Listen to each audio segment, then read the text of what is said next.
someone older than you or someone wise enough that you can tell that is not going to be a yes man. They're going to just tell it to you whether it's raw or the straight up truth, however the truth they tell it to you.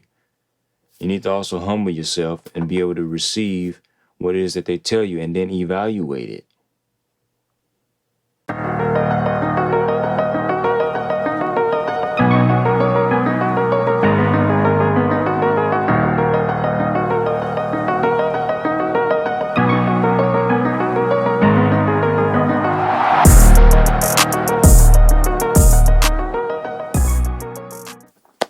What's going on? It's WillMyCraven coming to you with another day and another video. Hit that like, share, and subscribe button. Hit the notification bell.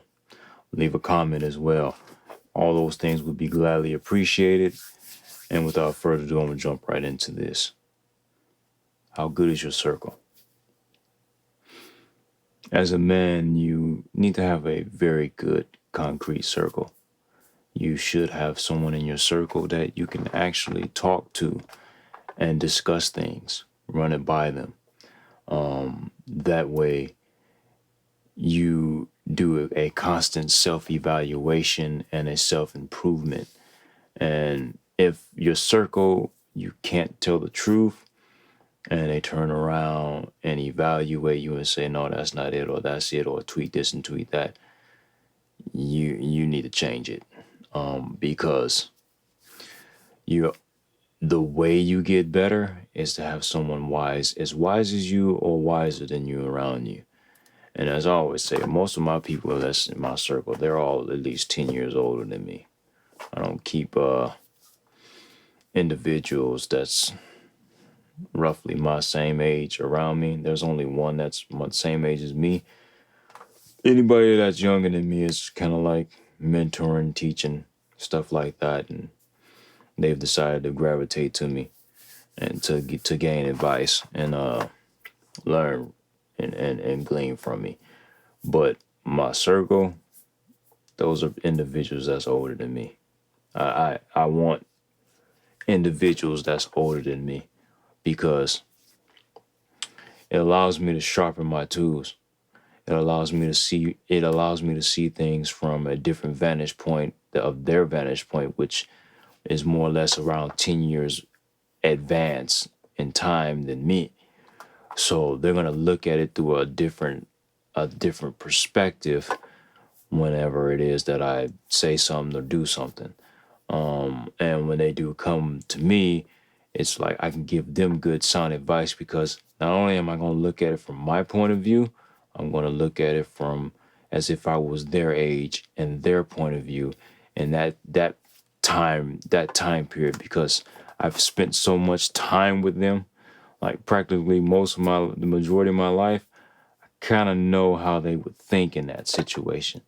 So that it's a constant trade-off. It's a constant give and take. So as a man, I hear a lot of things being said, oh, we don't have a safe space. If you don't have a safe space, it's because you didn't opt to create one. I was like, well, I didn't know to create one. Well, no one really taught me to create it. I automatically saw, and it was like, all right, cool, this is what I need to do. I mean, it just clicked in me like that. Now, if it clicks in you like that, that's fine and dandy. But if it doesn't, you need that. You need someone older than you or someone wise enough that you can tell that is not going to be a yes man. They're going to just tell it to you whether it's raw or the straight up truth, however the truth they tell it to you. You need to also humble yourself and be able to receive what it is that they tell you and then evaluate it. If you want to pick yourself up and get yourself out the sand, you got to willingly walk off the sand, walk out of the beach, walk out of the sand and walk off the beach. Or if you're in the quicksand and you sinking, you gotta have the desire to get out of that. You gotta fight to get out of that. It's just not gonna happen. Oh, I'm depressed and all this. Life happens. Get up. Dust yourself off. You just can't stay there. What is it going to solve if you stay there? What is it going to solve if you stay downtrodden? Life is going to dish you stuff every single day. Every day we wake up, there's something that's going to happen. Handle it. Be a man and handle it. There's no one that's going to come save you from that, especially being a man. Now, you may have guys that's going to listen to you, give you advice, but at the end of the day, you have to fight. You have to put in the work. You have to do your due diligence. This is necessary for your own growth. Like, oh, well, you bottling that stuff up. I don't bottle stuff up inside. I talk. Like, look here. I talk to myself. There's no shame about it. You can call me crazy. Fine, I'll be crazy. But I know one thing. My problems, I don't have problems like a lot of people because I've already dealt with them. I've already evaluated them. I talk to myself. Oh, okay. Like I said it before. I call myself stupid. If I did something that was stupid, yeah, that was stupid. Oh, okay, that was cool. That was genius. I don't know how. Maybe Man Upstairs or whatever, how that one came about. Yeah, I'm cool with that. We're going to rock with that. I'm constantly evaluating because I don't have time to be depressed. I don't. What am I going to be depressed for? I learned a long time ago, way back in, what was it, maybe 2003, 2004, Jerry Jones told me this instance when we were going to this church and he was there and he said, actually, we were on the elevator at the church and Dr. Norton, which was, I believe, his uncle at the time, said, what are you two going to do? You can't let the church, the matters of the church bog you down. If you die today, you'd be replaced. So why are you going to let it bother you? Do what it is you're supposed to do and keep on moving. Because that's exactly what they're going to do when you die. They're going to keep on moving. And eventually you'll be forgotten. Except by the ones who really cared about you. And this is why I took that to heart and I held on to that. It's been almost 20 years ago. Whether he said it was 2003 or 2004, somewhere in there. That's practically almost 20 years ago. Whether it was 20 years ago or about to be 20 years ago, I've held on to that. And I don't let things bother me like that. Because I can't control certain things and certain aspects in life. Therefore, why would I let that bother me? My parents weren't rich. I wasn't born into a rich family. So why would I let not being rich bother me? I could do something about it and change it myself. Get out here and work. Bust my tail. Be up at 2-something in the morning. Working on this. Giving you all this information. Why I got to do other work. How you get out of things is predicated on you. The mind frame that you have is predicated on you. And if you're going to feel sorry for yourself, well, me personally, I'm not going to feel sorry for you if you feel sorry for yourself.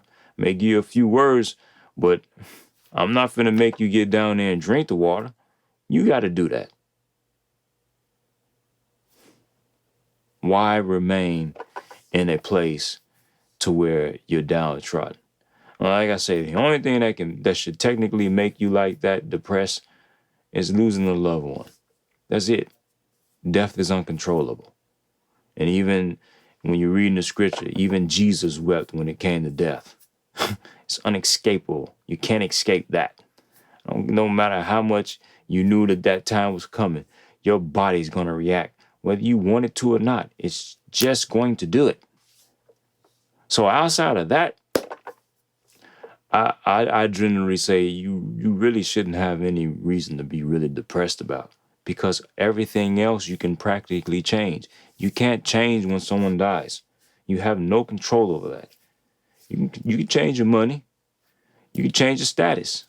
Heck, with money, you can change your whole appearance. All this cosmetic crap that they got going on now, you can change that. The things you cannot change should not affect you. because you didn't do anything. You just have to roll with it.